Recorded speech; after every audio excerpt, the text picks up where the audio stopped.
আসসালামু আলাইকুম। এটা হচ্ছে DC circuit type 5 point method.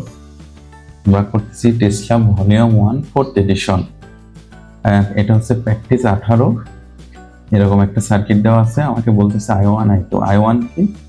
Bit থেকে এর দিকে যে কারেন্ট যাচ্ছে, অর্থাৎ আমরা এই সার্কিটের মোট কারেন্ট। I2 কি? বিট থেকে এর দিকে যাচ্ছে 10 ওহম রোধের কারেন্ট। ওকে, তো আমরা বি তো আগে আসে নাই, আমরা পয়েন্টের প্যারালাল সিরিজ বোঝার জন্য আমরা পয়েন্ট মেথড অ্যাপ্লাই করছি।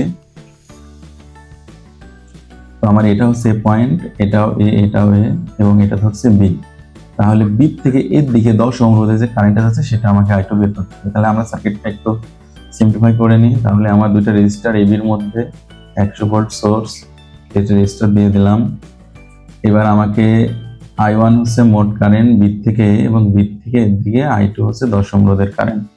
তো আমরা এটা বুঝতে পারতেছি যে এই কারেন্টের মানটা নেগেটিভ আসবে, যেহেতু কারেন্ট এদিক থেকে এদিকে আসতেছে, কিন্তু আমার আসছে উপরের দিকে। ওকে, তাহলে আমি যে I1টা বের করে নিই। I1 কি? মোট ভোল্টেজ বাই মোট রেজিস্ট্যান্স।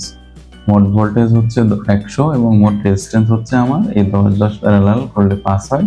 তাহলে মোট কারেন্ট হচ্ছে 20 অ্যাম্পিয়ার। এটা হচ্ছে আমার একটা কাঙ্ক্ষিত উত্তর I1। এটা হচ্ছে আমার একটা উত্তর। এখন আমাকে I2 বের করতে হবে। I2 বের করার আগে আমরা 10 ওহম রোধের কারেন্টটা বের করে নেব, তারপর I2 বের করব।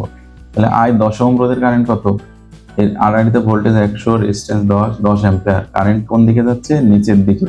এটা আমাকে বলছে I2 উপরের দিকে, তাহলে I2 সমান আমরা বলতে পারি -10 অ্যাম্পিয়ার। এটা হচ্ছে আমার কাঙ্ক্ষিত উত্তর। এটা হচ্ছে আমার উত্তর।